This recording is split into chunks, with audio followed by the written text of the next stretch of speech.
पीके सहगल जी, कल आपने देखा होगा पाकिस्तान के प्रधानमंत्री ने बोला कि we are ready to cooperate, we are very prepared to cooperate with any neutral investigation. So आप इसको कैसे डिकोड करते हैं? जब पाकिस्तान खुद अपने तरफ से बोला है कोई भी निष्पक्ष जांच के लिए हम लोग रेडी है, तो क्या पाकिस्तान वाकई में विक्टिम कार्ड खेलने की कोशिश कर रहा है?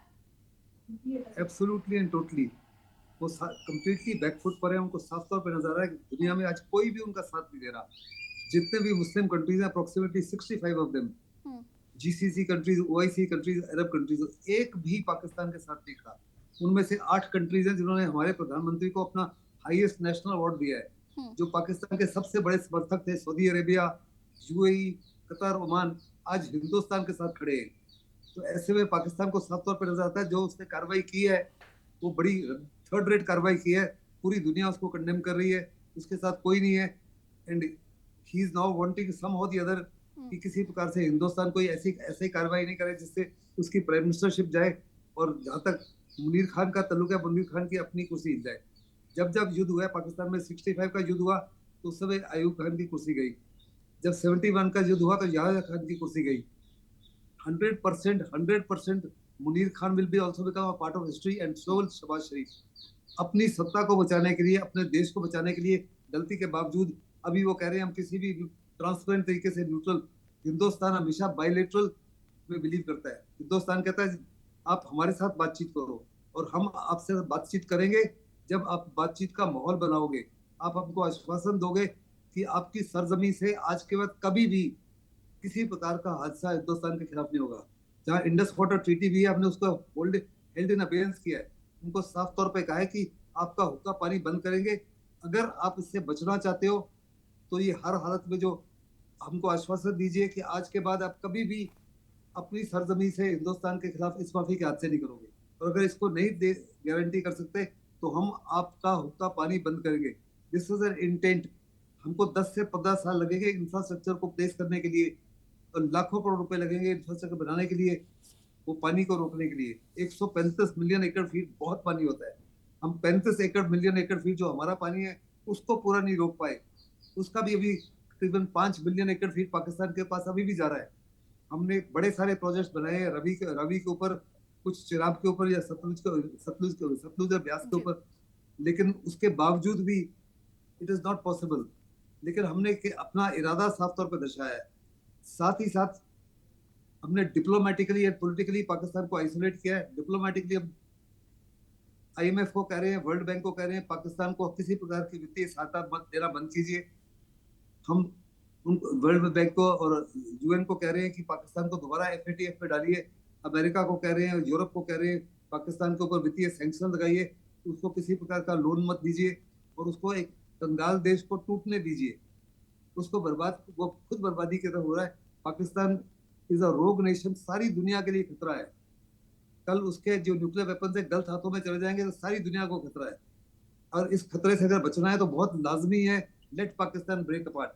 अभी पाकिस्तान की सहायता, उसको बचाने के लिए कोई सामने नहीं आना चाहिए। जहां तक चीन का ताल्लुक है, चीन भी कोई दखल अंदाजी नहीं करेगा जब तक हम पीओके को इन्वेड करने की कोशिश नहीं करते। और हम किसी ये गलती नहीं करेंगे, हम पीओके के ऊपर मिलिट्री एक्शन नहीं लेंगे क्योंकि वहां सीपेक का $65 बिलियन वहां से स्टार्ट होता है प्रोजेक्ट। अगर चीन को लगे कि उसके $65 बिलियन बेकार हो जाएंगे तो चीन इंटरवीन करेगा। जी।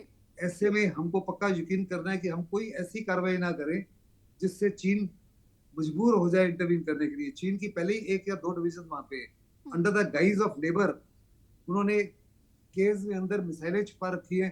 केव्स के अंदर उन्होंने बड़े आर्टिलरी वेपन छुपा रखे हैं और 1 से 2 डिवीजन चीन के ऑलरेडी है under the guys of labour. हम नहीं चाहते कि पाकिस्तान जो है 99 ईयर्स की लीज पर या 40 साल की लीज पर गुदार की तरह पीओके चीन के हवाले कर जी दे। बिल्कुल, वो भारत अब हिंदुस्तान ऐसा नहीं है कि अपना सर झुका के रखे।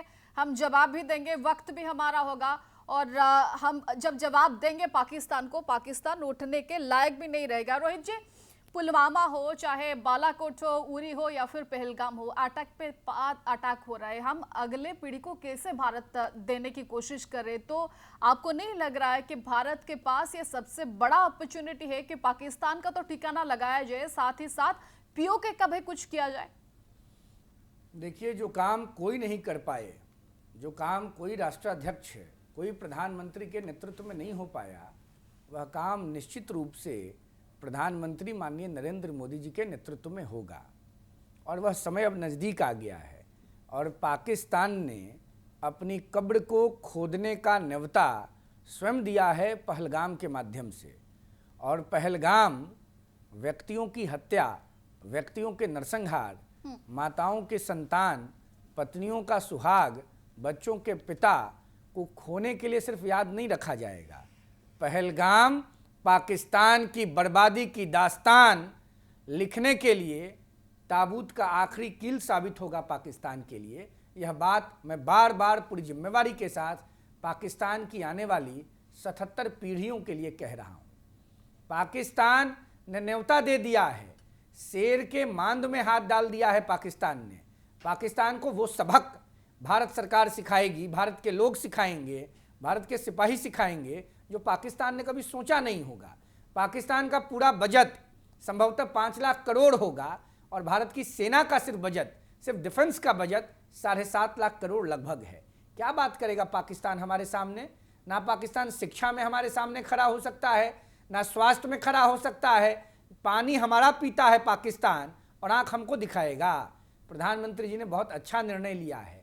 बिलावल भुट्टो की अम्मी महरूम प्रधानमंत्री बेनज़ीर भुट्टो की हत्या हो गई। बेनज़ीर का बदला तो बिलावल ले ही नहीं पाया और भारत को आंख दिखा रहा है, कहता है कि सिंधु में खून की नदी बहेगी। अरे बिलावल, तुमने अपनी अम्मी के तो मौत का बदला ही नहीं लिया।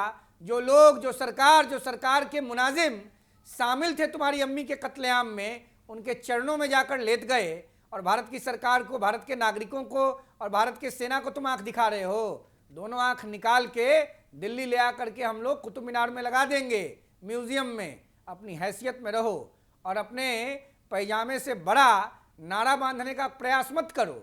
ये सब फेलियर लोग हैं, चाहे शहबाज हों, चाहे नवाज हों, चाहे बिलावल हों, या बिलावल के वालिद आसिफ अली जरदारी हों, या इनका सेना अध्यक्ष जनरल मुनीर हो। ये लोग क्या भारत के सामने बात करेंगे?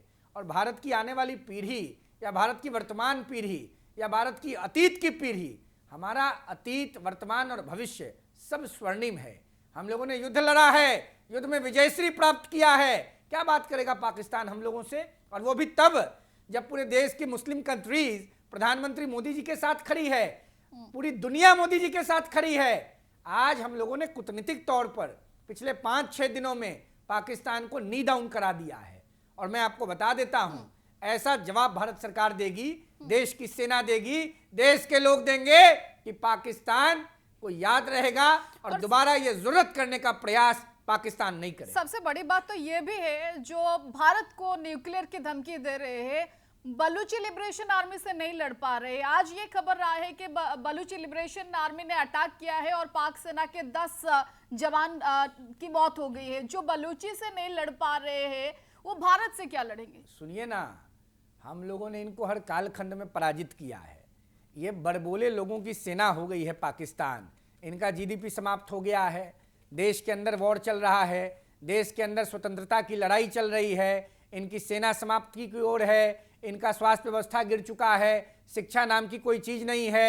भारत से लड़ाई की आहत देखकर इनका जो सेना नायक है जनरल मुनीर, सिखंदियों का सरगना, हिजरों का बॉस, उसने अपने परिवार को चार्टर प्लेन में बोरों से पैसा भर के विदेश की धरती पर भेज दिया और पाकिस्तान के सिपाहियों को और गरीब लोगों को भारत से लड़ने के लिए इंजेक्ट कर रहा है, उकसा रहा है। इनकी कोई हैसियत है क्या?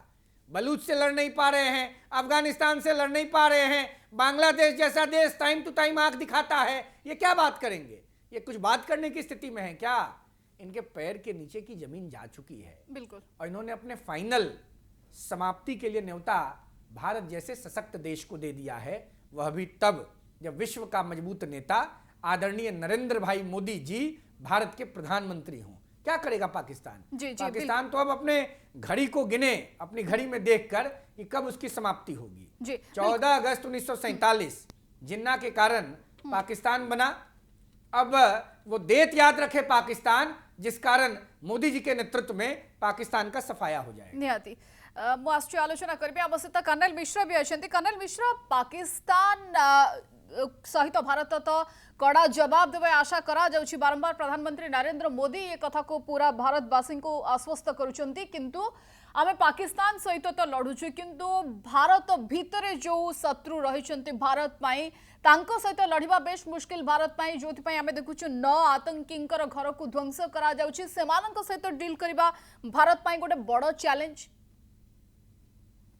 मैडम मुझे भी परमिट कीजिए हिंदी में बोलने के लिए, क्योंकि आपका दोनों पैनलिस्ट साइगल सर और सिंह साहब हिंदी बोल रहे हैं, तो हम उड़िया होने के वजह भी अलावा भी हिंदी में भी बोलने से ठीक रहेगा। जी जी, आप सही बोले मैडम। सबसे ज्यादा प्रॉब्लम है हमें जो इंडिया के हिंदुस्तान के अंदर छुपे हुए हैं, सबसे ज्यादा प्रॉब्लम। हम तो दुश्मन से आराम से लड़ सकते हैं, लेकिन ये साले जो अंदर छुपे हुए हैं, बिल के अंदर छुपे हुए हैं और हमारा यहाँ पे दिमक के जैसे देश को खा जा रहे हैं, इन लोगों को कैसे निकाले, सबसे बड़ा चिंता का बात यह है। और सबसे बड़ा चैलेंजेस ये होगा। मैं कोई पॉलिटिकल पार्टी का नहीं हूं, लेकिन मैं ये जरूर मानता हूं मोदी है तो मुमकिन है जो है। मुझे पूरा दिल से पता है कि मोदी साहब जब तक प्रीमियर है वो कुछ ना कुछ करेंगे और अच्छे से सबक सिखाएंगे। दूसरा चीज, जिस दिन प्राइम मिनिस्टर साहब ने वापस आए थे उस दिन मुझे उम्मीद पता चल गया था कुछ ना कुछ बड़ा एक्शन होने वाला है, क्योंकि वो जानबूझ के ये पाकिस्तान का एयर स्पेस को यूज नहीं किए थे। आप जैसे दोबारा पूछ रहे थे, सबसे बड़ा हमारा दिक्कत है कि हम हमारा देश के अंदर हमारा खा रहे हैं और गुण गा रहे दूसरे का। ये पहले बार ऐसा है J&K में सभी पार्टियों ने, हो सकता है पॉलिटिकल प्रेशर, हो सकता है जनता का प्रेशर, किस प्रेशर से पता नहीं, बट खुल के वो इस लड़ाई ये जो टेररिस्ट एक्टिविटीज का ओपोज किए थे। इससे पहले कभी उन लोगों ने ओपोज भी नहीं किए थे। वहां पे जो जनता है खुल के निकाल के, जिस हिसाब से मुझे स्पीच सुना मैंने एक ऑटो वाला का, मेरा खून गर्म हो गया था। वो जिस हिसाब से बोल रहे थे कि अगर मैं होता तो पहले बोलता मुझे मारो, क्योंकि उनका जो इकोनॉमिक है, जो उनका रोजी रोटी है, उस पे उन्होंने पाकिस्तानियों ने प्रहार किए हैं। और ये एक बहुत बड़ा सिंबल है और बहुत बड़ा जीत है हमारा, कि जो लोग इंडिया को अपोज करते थे या टेररिस्ट जो एक्टिविटीज को सपोर्ट करते थे, आज सब एकजुट से उसके अगेंस्ट में हैं, चाहे वो पॉलिटिकल पार्टीज हो, चाहे माइनॉरिटी J&K के हो, जो भी। तो दूसरे तरफ से जैसे सिंह साहब बोल रहे थे, ये मौका हमें कभी नहीं मिलेगा। मैं परसों डिफेंस मिनिस्टर का जो पाकिस्तान का जो इंटरव्यू देख रहा था, उन्होंने 2-3 चीज उन्होंने बोले। बार बार वो बोल रहे थे कि ये सब इंडिया ने करवाया है। तो जो लेडी उनका इंटरव्यू ले रहा था वो बोला, यार पाकिस्तान आप शर्म करो, हम USA वालों ने आपको इतने रेंट और इतने आर्थिक सहायता दे रहे थे, और अल कायदा का जो चीफ है मसूर, जो अल कायदा का चीफ आपके नाक के नीचे छुपा रखे थे, उसको ढूंढने के लिए से हमसे पैसे ले रहे थे और उन्हीं को आप ही छुपा रखे थे। तो आपको किस हिसाब से विश्वास किया जाए। और दूसरा, उन्होंने वो न्यूक्लियर के बारे में भी धमकी दिए थे, लेकिन मैं आपको बता दूं, ये न्यूक्लियर जैसे सिंह साहब बोल रहे थे, ये गलत हाथों में चला गया तो ना तो भारत के लिए, पूरा वर्ल्ड के लिए थ्रेट है। इसको कुछ ना कुछ करके इसको आने वाले दिन में, चाहे लड़ाई हो ना हो, न्यूक्लियर वेपन पाकिस्तान से टोटली डीलिंग करना पड़ेगा। दूसरा और सबसे इंपॉर्टेंट चीज है, ये जो अभी जो सिचुएशन आया है, इसको पीसफुली सॉल्व किया जाए और ठीक टाइम में, ऐसे ठीक टाइम में इसका सिर को काट दिया जाए। क्योंकि बार बार मुझे नहीं लगता वहां का जनता हो या पॉलिटिकल पार्टी इसका सिर है। इसका सिर जो है पाकिस्तान आर्मी के ऊपर है, हाथ में है। और ये लोग सब कुछ देखिए, हर साल हम हजारों टेररिस्ट को मार रहे हैं, फिर कहां से ये टेररिस्ट पैदा हो जा रहे हैं? 4 साल के बाद, 2 साल के बाद फिर आ जा रहे। तो जो पानी का नलका है, नलका से 2-2 ड्रॉप पानी बंद करना। पानी का सोर्स को बंद कीजिए। जब तक हम सोर्स को बंद नहीं करेंगे, ऐसे हर साल, हर 2 साल में ऐसे होता रहेगा। और ये 30 साल से हो रहा था, अगले 30 साल से होता रहेगा। और ये जो सिचुएशन है, ये दोबारा मेरे हिसाब से ऐसा फेवरेबल सिचुएशन, जहां पे रशिया और USA हमारा साथ है, चाइना पाकिस्तान से दूरी बनाए रखा हुआ है, और सारे डिप्लोमेटिक चैनल्स हमारा बहुत अच्छा है, हमारा आर्थिक स्थिति पाकिस्तान से बहुत अच्छा है। हम सब यूनाइटेड है। ये मौका हमें दोबारा नहीं मिलना चाहिए, मिलेगा। ये और इस मौका मौका बोधे को भारत हम को ठीक द्वितीय तरीके थर से यूज मिलिब करना नाही चाहिए। एवं बारंबार न्यूक्लियर कथा उठाउथिबा पाकिस्तान जे बलुची लिबरेशन आर्मी रो सामना करि पारु नाही एवं प्रत्येक दिन एभଳି किछि स्टेटमेंट तांकर मंत्री देउछंती न्यूक्लियर अटैक को नेकी जहां भारत वर्तमान समय कूटनैतिक स्तर रे जेहेतु पाकिस्तान को घेरी सारिछि एवं पाकिस्तान इकोनॉमिकली कोटाकोटी दुर्बल हेबा को जाउछि कथा को अनुमान करि सारिछि जोथि पई बारंबार उस्काइला भଳି एभଳି स्टेटमेंट दोछि सामना को आसुछि। बहुत बहुत धन्यवाद। हम सहित कर्नल सुशांत मिश्र जोड़ी रोहित जी बहुत बहुत शुक्रिया हमारे साथ जुड़ने के लिए।